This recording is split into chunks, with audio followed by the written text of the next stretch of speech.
Good morning, students. Our focus this morning is going to be supermarket math.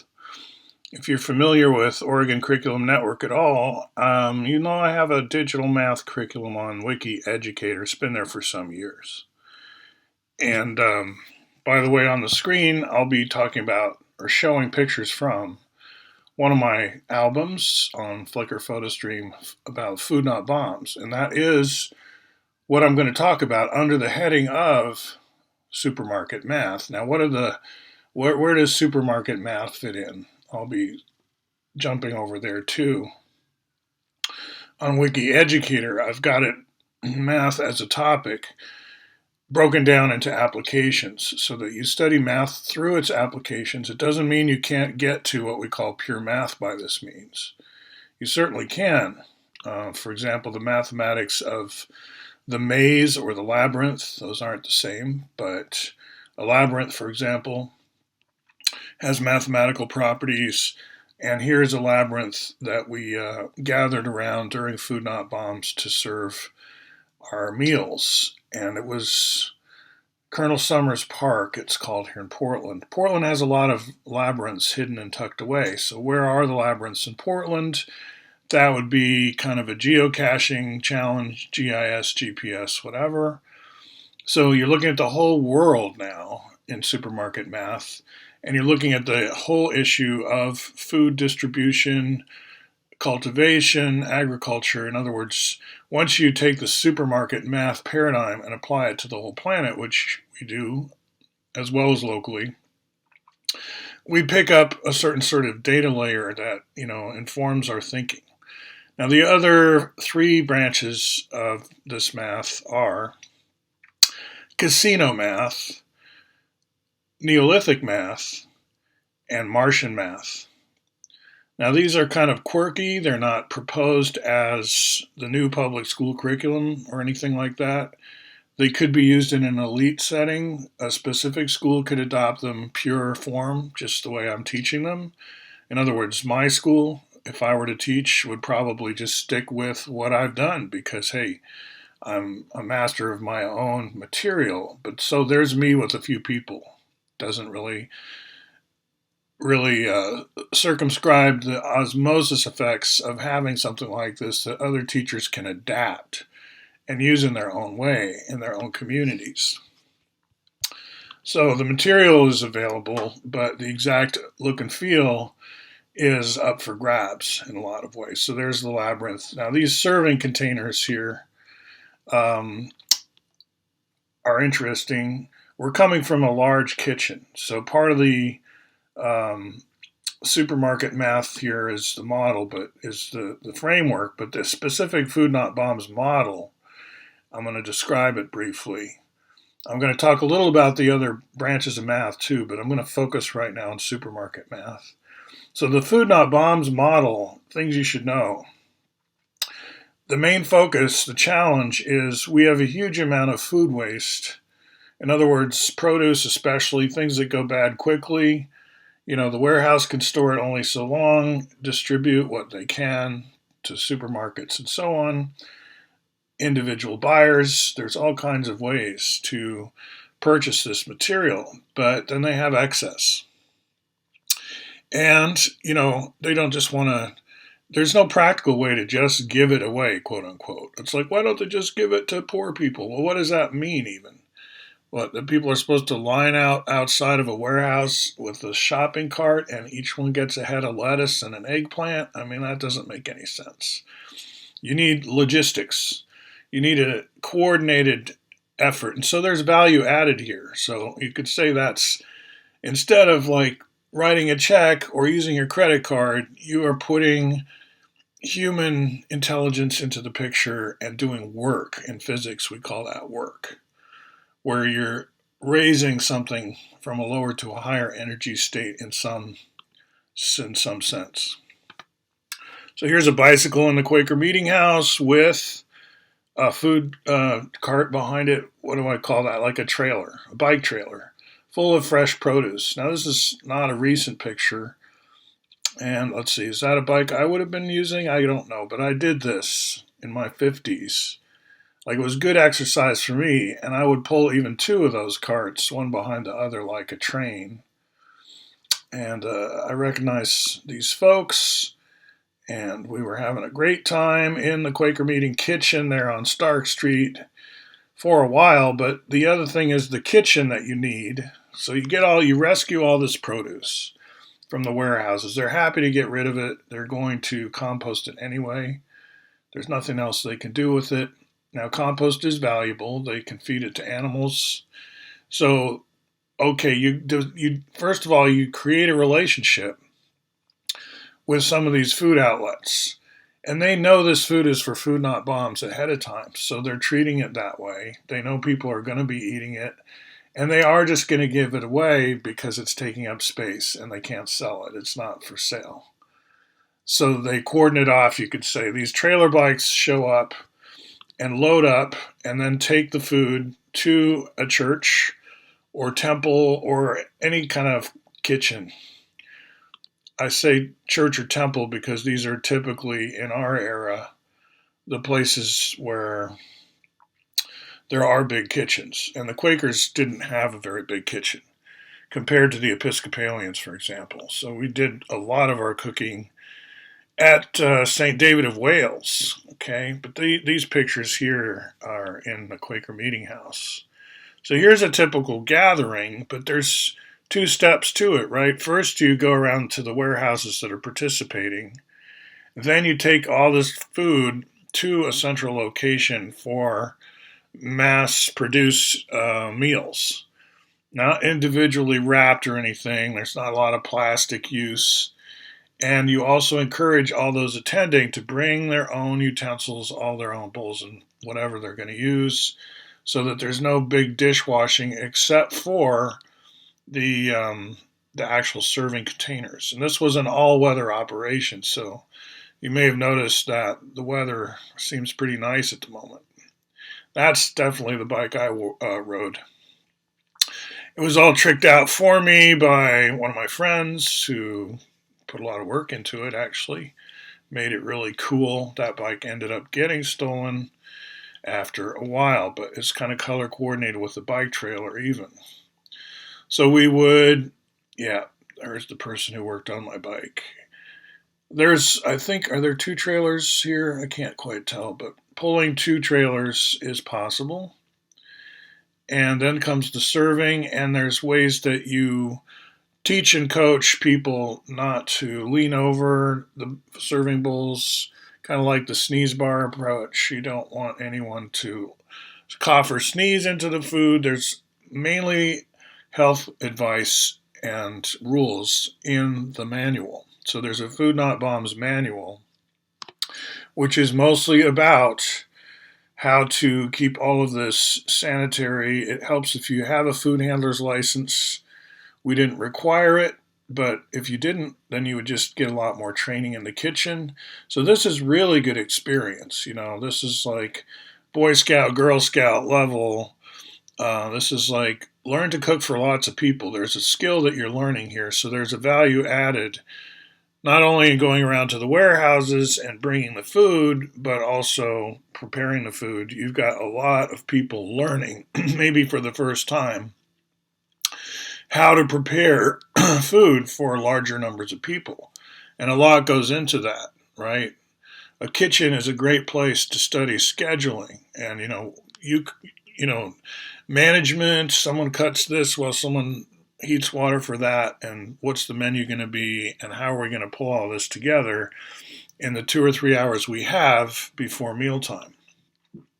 And then we load the finished food, prepared food, ready to eat food, back into serving containers and take the bicycles down to a local park and feed anyone who shows up. There's no means testing. You don't have to be rich or poor or anything like that. No one's checking your ID. No one's asking for any kind of like proof of anything for you to. In fact, we had a chauffeur guy show up with a rich guy's dog, and he would come and get some food for the dog. And we kind of thought that was a little bit inappropriate. But, we have our local culture too around all this. We mostly just use bicycles. We were not interested really in doing a lot with trucks. But of course, the warehouses had to get the food in the first place from the fields, and that was trucks. So it's not like, it's just in the inner city where you got a lot of traffic. Plus, we want people to be in shape. The whole bicycle aesthetic was really working well for us. But I don't know that all the Food Not Bombs chapters all are that bike centric compared to the one ours is extremely bike centric. So there's one of the kitchens. That's St. David of Wales. More space there than the Quakers had. And I worked with this project, like I got my quote PhD in Food Not Bombs, you could say, over a period of several years. At the moment, I'm not officially doing Food Not Bombs, but a lot of the same supermarket math logistics are happening around me because I learned a lot of stuff. Actually, now I have a whole pickup truck coming full of food coming from gleaners and stuff. It's a truck that goes to all these pantries around town and stocks them.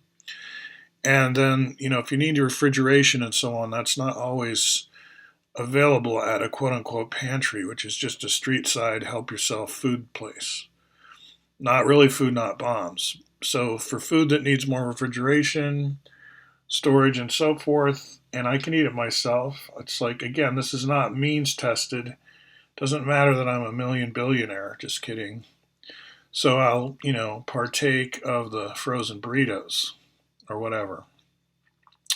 Most of the food isn't coming to me in any case, but that does, like I can only eat so much myself. So I'm still participating in, you could say, the ripple effects of sort of a community response to the problem of excess food or waste, because this pickup truck that's coming to me, it's all food that's been disposed of officially by, it's a day or two past pull date, maybe in many cases. Sometimes with frozen food, that doesn't really matter. What's important though is, food safety. If things thaw out, do you refreeze them? That's not always a good idea or practical and shouldn't be done. We don't deal with meat at all. Satya here is one of our chief advisors, logistics supervisors, and implementers of our chapter. He's a Buddhist monk. That's Lou Scholl, an engineer with the Quakers. Sarah, she went on to be a Buddhist. What do you call? She was a nun after a while, but this is just a stint. In a lot of cultures, when you join a religious establishment, it may or may not be for life, quote unquote. As a young person, you may just want some time learning the ropes in a disciplined way. The Quakers don't offer anything quite like that, but we're not a monk and nun type religion. But a lot of Eastern religions offer like 2 or 3 years to young people. Now we just in the States we offer the military. If you're a young person and you want to learn the ways of the world, put on some camo and we'll fly you somewhere to kick indoors and stuff. But there are other ways to see the world, Peace Corps and like that.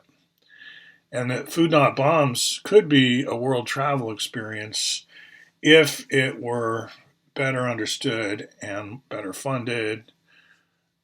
Funded meaning not necessarily government grants or anything, but grassroots people who also participate. Because again, there's many learning opportunities. This is Keith McHenry, one of the leaders of the entire thing in terms of the getting around in his van, the manual, and so on. Now, there are a lot of vicious rumors about him, that he's really rich and that he's living in Beverly Hills or things like that. There's a lot of FUD. What do you call fear? I forget what FUD stands for. There's a lot of misinformation about Food Not Bombs because there's a lot of people who do feel quite threatened by the whole idea. It's like the fact that we could all be eating well, even based on what we are already growing and distributing, with a little more effort and thought and with some logistics. that's a big threat to some people. It's like scarcity is a way of life for a lot of people, creating scarcity for others. Now, I used to work for the Oregon Food Bank, not as an employee, but as a contract programmer. I was their chief contract programmer for a while there because I'm a database guy and I understand how to create these, um, you know, their problem at the food bank is allocation, distribution also, but what's a fair amount of food to allocate to the different zip codes and so on. So I wrote a program that would take their total inventory for that week or month, I forget, and divvy it up according to criteria and then take orders from the various zip codes or counties, administrative units, and the food would get shipped out from that warehouse. Now, something coordinating like Food Not Bombs and the Oregon Food Bank, it would be possible to do. In fact, there's a lot of organizational work around software, devices. There's so many things we could do with apps to make all of this much more mainstream and widespread. But for that to happen, there's a lot of stereotypes that have to be addressed, like that this is not something to get involved in if you're a PhD student. Why? Why would you think that? In other words, we need the academic community to look at this as a challenge right here in their backyard about how to make something like Food Not Bombs just part of our everyday life with millions of participants. Get the churches involved, get the warehouses involved, and on a mass scale. This is Quakers again. I'm showing some of their signage, right? These are pictures I took and collected in an album, so they kind of jump around a bit, right? But on the whole, there's the Quaker Meeting House again. This is Portland, Oregon, Stark Street Library there, second floor. We didn't run around the whole building, but I'm a Quaker and I could run around the whole building. Not that it was cut off from us, but I've probably put on pictures that I took when I was not wearing my Food Not Bomb hat, right? That was just partly it was how they had a kitchen in the Quaker Meeting House is I was and my housemate were Food Not Bomb's principals among many. It was kind of anarchic, not in the sense that we didn't coordinate it all. There's a misconception there. It's like when you're running a tight ship and you're on a like you're out at sea, you all know what you need to do. And so transporting the food, cooking the food, a lot of people were involved. And my house was kind of a hub for the bicycle trailers. We parked them on my patio. We had like a fleet, but it was a small fleet. And like I'm saying, if academia wanted to take this as a real world challenge, you know how they're always looking for, quote, real world things to do, then writing this up as a logistics challenge that could be addressed with some higher tech in terms of where does a warehouse go to say, I'm interested in having bike trailers come by and take food every week, and this is the kind of stuff we have. Where do they actually share that information? And then what is the dispatcher job? We have to basically, if you've done Apollo project kind of stuff, you got to have like roles and then kind of scripts that people follow, 3-ring binders maybe. In other words, enhancing the Food Not Bombs manual in certain ways might be a place to start. Whether you want to brand it Food Not Bombs or not, I wouldn't say you have to. Obviously, the Quakers were philosophically, oh, here's a bamboo bike trailer. See, these in Portland, we have a really high bulk bike culture, and this was considered and is considered the epitome of coolness to build your own bike trailer, a fairly large one, and out of homemade materials, bamboo and stuff like that. Here's another look at it. So we'd be eating our food and standing around and like, ooh, ah, about these kind of high tech, low tech, whatever you want to call it.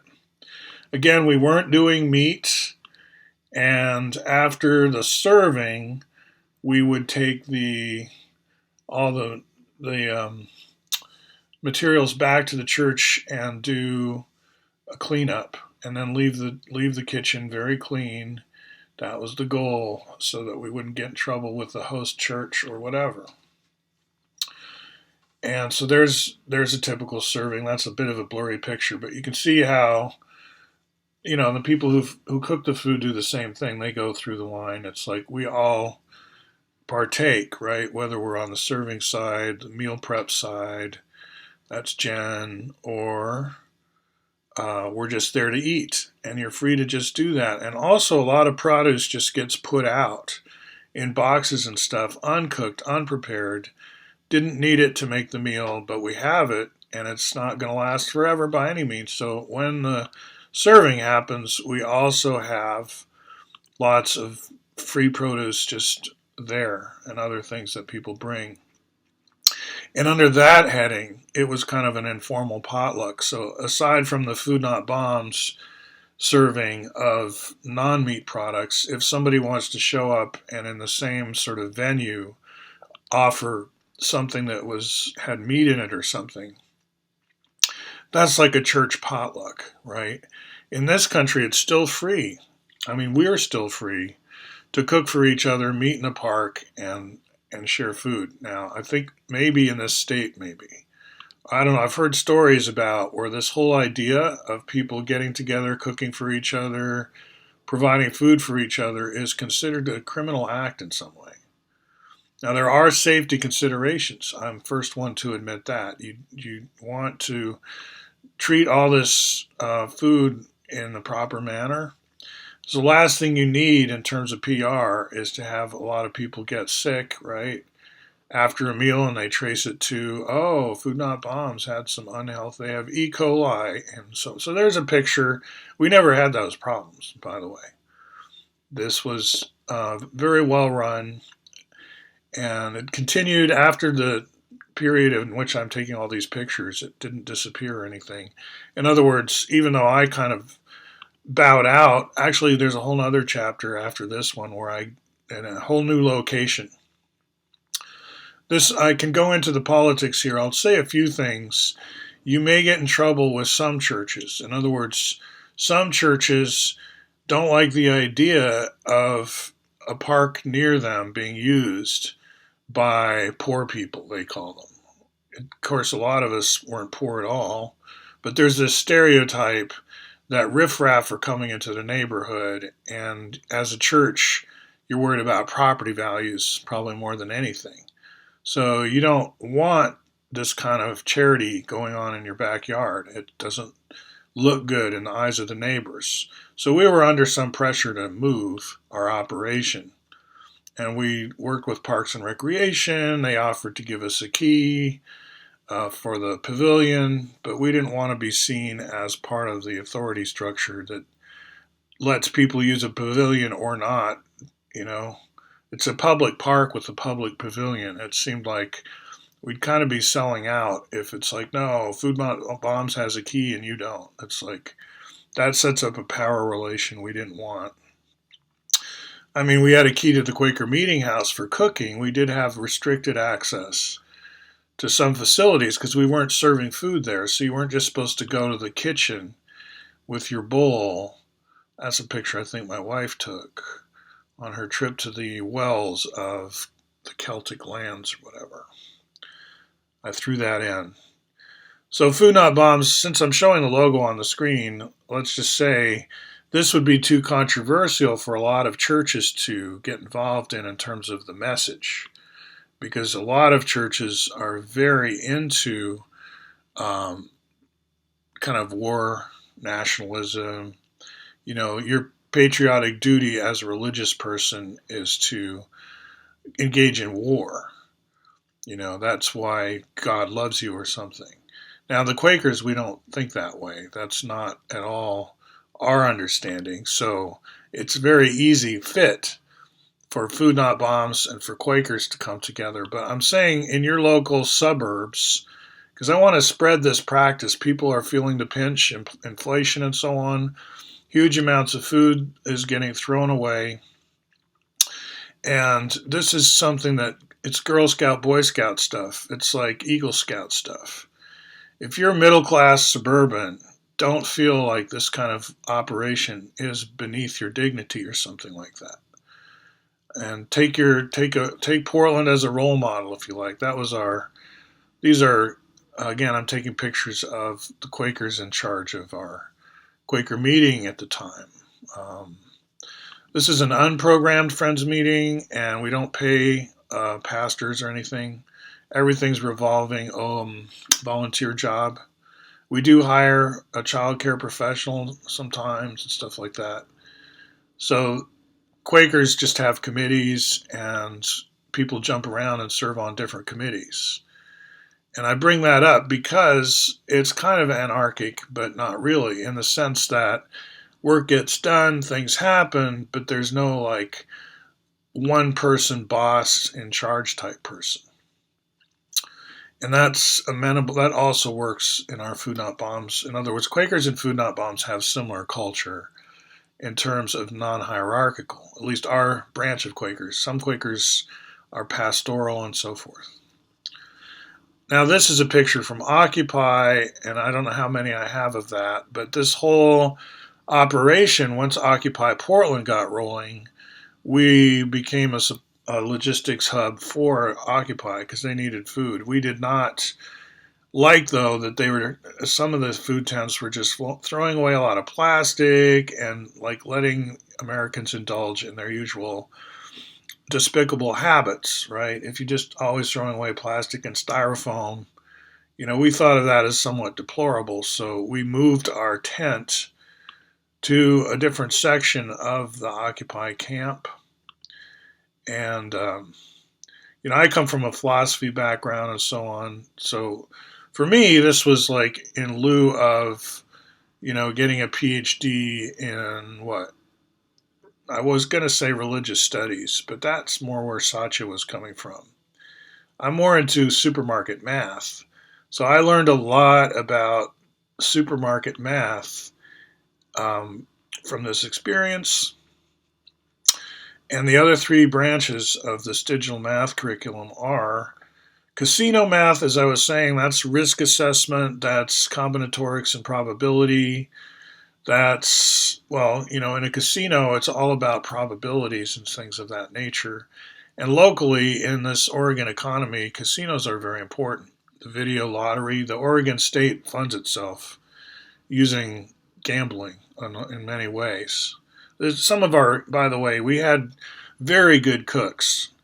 People, actually professional chefs, including from hotels around town, would actually request to come in and work with us because they could practice skills. It's kind of luck of the draw what food you're going to get any given day. That's Naga. This was the Python mascot for a while.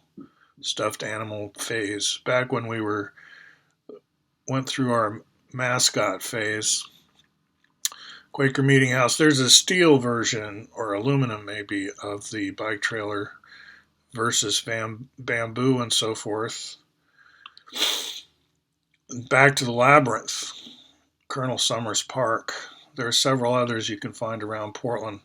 So I'm going to wrap up here. And okay, so there's casino math, and then Neolithic math is just going back into the past and looking at how all of our concepts evolve. But let's pick the mathematical aspect of life and track sort of the history back as far as we can, the invention of Stone Age tools, all that kind of thing. Come all the way forward to the present. At every time period, you've got risk assessment and food logistics. So casino math and supermarket math are like the two wings on this bird that's flying forward in time. And when you look through the rear view mirror, that's Neolithic math. You're looking at your roots.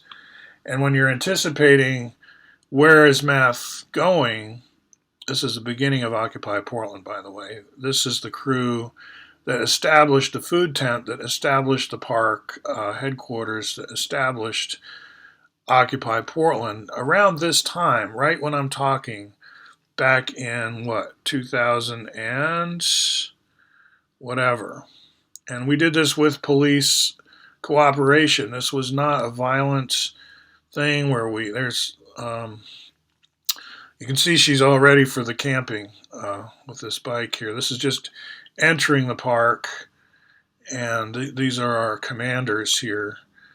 And there's Keith McHenry, the chronology here, I'm not sure if that was right around Occupy. I think it was. And I know that guy. I'm not sure who that is. I'm forgetting a lot. Um, Back to my backyard, obviously I'm kind of a bike fan, and so the workhorse bikes that we used, I continue to remember those sometimes. Back to Satya, flipping through a picture book of Bhutan. Anyway, good memories for me. There was the clerk of our meeting at the time, so I'm really, or that was our clerk maybe, Rick. They were really into it, the Quakers, and there's me. So we were proud of our work, and again, I encourage you, if you're a church or some kind of religious establishment and you're looking for a way to make a difference, there's the commanders of Occupy taking over. And of course, we weren't in any kind of violent altercation with the police at that time. This was not. See, there's the Portland police were okay with this because we were not into property destruction or anything. It was very political what we were doing in a lot of ways, telling the world that there are better ways, and I'm still giving that message. Mike Sananda there, visiting from Eugene. All right, so think about it. If you're a young person, whether or not you agree with the philosophy, and whether or not you can see this happening in your town, how would it have to customize or change in order to be acceptable in your suburb or your part of the country? Because I understand this is a very militaristic company, and not bombs kind of makes you persona non grata. What do you mean not bombs? That's how we make our living. That's how we, put food on the table as we build bombs. This is a bomb country. We make bombs. That's what we do. It's kind of like very unpatriotic to some people to say not bombs. It's like, what the hell are you talking about? Bombs are life. Bombs are our way of life. And I understand that. This is America. So you could take the ideas and still do bombs if that's what you're into, but you could still have this kind of food option, and it's very affordable. I keep going back to Occupy. This is the statue. We took the flag, Cascadia flag, and draped it over these like pioneers, and that was the first food tent. You can even see it says "Food Not Bombs" here somewhere, I think. Maybe not. Maybe that was in the previous picture. We had the "Food Not Bombs" sign. Yeah, there it is. Anyway, this was our beginning of Occupy. I like to remember that. That was a long time ago, of course. Where's the date on this? 2011. And now it's 2022. So, all right. That's Portland history then, as well as supermarket math. Talk to you soon.